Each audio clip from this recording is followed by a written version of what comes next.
নবীকে শহীদ করে দেবেন, আল্লাহ নবীকে জানে মেনে নেবেন। হযরত জুবাইর ইবনে আওয়াম রাদিয়াল্লাহু তাআলা আনহু সহ্য করতে পারলেন, তলোয়ার খানা বার করে নিয়ে উলম্ব তলোয়ার নিয়ে ভিটে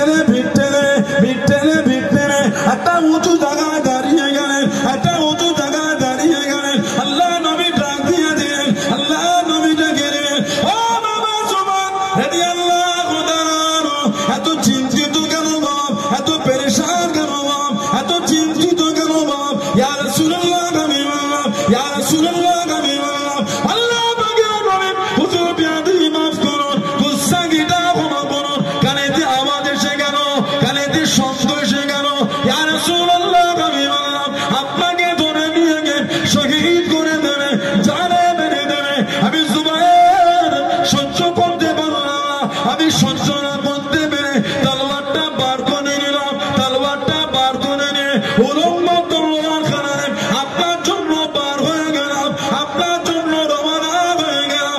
ও যুবক, আল্লাহ নবী জানিয়ে দিয়েন, আল্লাহ নবী শুনিয়ে দিয়েন, ও মুসলমান, আমি নবী আমার জুবাইর ইবনে আওয়াম রাদিয়াল্লাহু তাআলা আনহু ইসলামের মধ্যে সর্বপ্রথম তলোয়ার উত্তোলনকারী। জোরে বলুন সুবহান, আর একটু জোরে বলুন সুবহান। জুবাইর ইসলামের মধ্যে সর্বপ্রথম তলোয়ার উত্তোলনকারী। আমার জুবাইরের আগে ইসলামের মধ্যে প্রকাশ্য সর্বপ্রথম তলোয়ার কেউ তুলতে পারে না। দিনের মধ্যে সর্বপ্রথম তলোয়ার আমার জুবাইর ইবনুল আওয়াম উঠিয়েছে, বলুন না সুবহানাল্লাহ।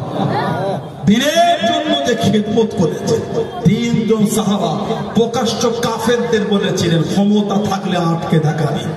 তোদের সামনে বলছি, মক্কা শরীফ থেকে হিজরত করে মদিনা শরীফে যাবো, যেটা বলবেন না, তোদের যদি ক্ষমতা থাকে আটকে দেখাবি। তিনজন, একজন সাইয়্যিদুনা সাইয়্যিদুশ শুহাদা হযরত আমির হামজা রাদিয়াল্লাহু তাআলা, আমাদের নবীর